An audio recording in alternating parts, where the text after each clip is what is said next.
हाय दोस्तों, नमस्कार।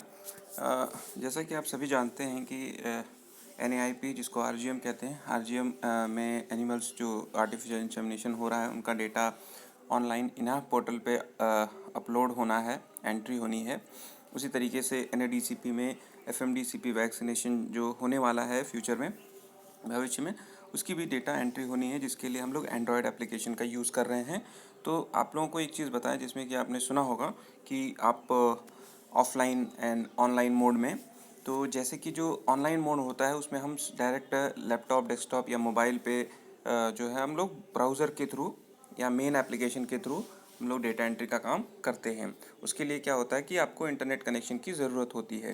लेकिन जो दूसरा ऑफलाइन मोड का ऑप्शन दिया हुआ है इसमें, जिसमें कि अगर आप ऑफलाइन मोड में काम करना चाहते हैं तो आपको एंड्रॉयड एप्लीकेशन या मोबाइल एप्लीकेशन डाउनलोड करना पड़ता है अपने मोबाइल में, और उसमें इंटरनेट की ज़रूरत नहीं पड़ती है।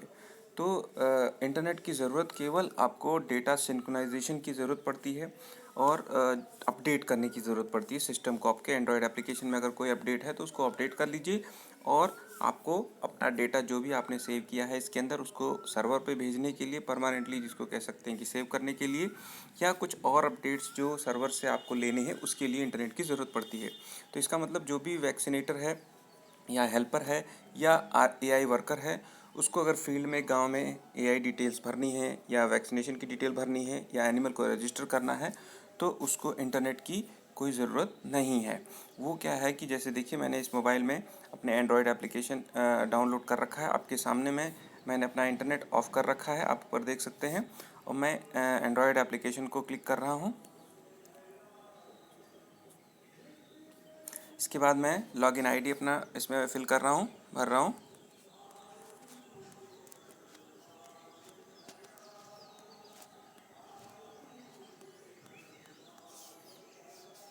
लॉगिन ID या यूज़र ID बोल सकते हैं इसको, यूज़र नेम। इसके बाद जो है मुझे किसी भी इंटरनेट की ज़रूरत नहीं पड़ेगी। देखिए, मैं लॉगिन हो गया बिना किसी इंटरनेट की ज़रूरत के। आप यहाँ देख सकते हैं कि सारा काम, एनिमल रजिस्ट्रेशन का काम आप जैसे यूजुअली करते हैं, आप कर सकते हैं। एनिमल रजिस्ट्रेशन डिटेल सारी फिल कर लिए। इसके बाद ओनर रजिस्ट्रेशन फिल करिए। इसके बाद आप जो है फिल करने के बाद ऊपर सेव का क्लिक करिए। जैसे चूँकि हमने भरा नहीं है सारे डिटेल्स, इसलिए ये प्रॉब्लम आ रही है, बना मना कर रहा है। इसी तरीके से आप एनिमल रजिस्ट्रेशन सेक्शन में ऊपर 3 डॉट में जाइए, सेव का बटन क्लिक करिए। यहाँ पे हमने डिटेल्स भरी नहीं है इसलिए मना कर रहा है, अदरवाइज़ ये हो जाता।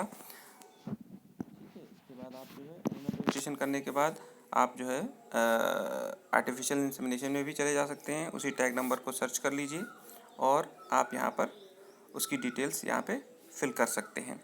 तो मैं आपको सजेस्ट करूँगा कि आप एनिमल रजिस्ट्रेशन जब कर लें तो उसको क्या कर दें, यहाँ देखिए मेन मेन्यू में आने के बाद ऊपर 3 डॉट हैं, इसमें क्लिक करने के बाद क्या है कि send to server, send device database करके आप इसको पूरे दिन में, आप एनिमल रजिस्ट्रेशन का काम जैसे करते हैं उसको शाम को दिन में एक बार आप इसको इंटरनेट कनेक्ट ज़रूर हो जाइए और अपने जो भी वर्क किए हैं उसको सिंक्रोनाइज ज़रूर कर दीजिए, क्योंकि लोकल डिवाइस में डेटा को ज़्यादा लंबे समय तक रखना ठीक नहीं है, क्योंकि वो डेटा डिलीट या मिस होने की संभावना बनी रहती है। इसलिए दिन में एक बार आप दिन भर में मान लीजिए 10, 20, 50 एनिमल्स का काम करते हैं, का डेटा कलेक्ट करते हैं, उसको फिल करते हैं, तो उसको दिन में एक बार आप उसको सिंक्रोनाइज ज़रूर कर दीजिए। उसके लिए आपको इंटरनेट ऑन करना पड़ेगा। सो कहने का मतलब ये है कि आपको ऑल द टाइम, पूरे दिन आपको काम करने के लिए, डेटा फिल करने के लिए इंटरनेट की कोई ज़रूरत नहीं है।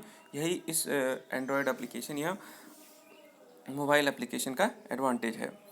उसी तरीके से AI की डिटेल्स भर सकते हैं। उसी प्रकार से आप इसको यहाँ से लॉग आउट हो जाइए और यहाँ पर हेल्पर की या वैक्सीनेटर की जो ID बनी है उससे आप लॉगिन हो जाइए। फिर उसमें भी जाकर के आप एनिमल का रजिस्ट्रेशन और वैक्सीन का डिटेल, वैक्सीनेशन का डिटेल फिल करके आप जो है बाद में दिन में एक बार डेटा सिंक्रोनाइज कर दीजिए, जिससे कि वो सर्वर के ऊपर चला जाएगा और सेव हो जाएगा। Thank you.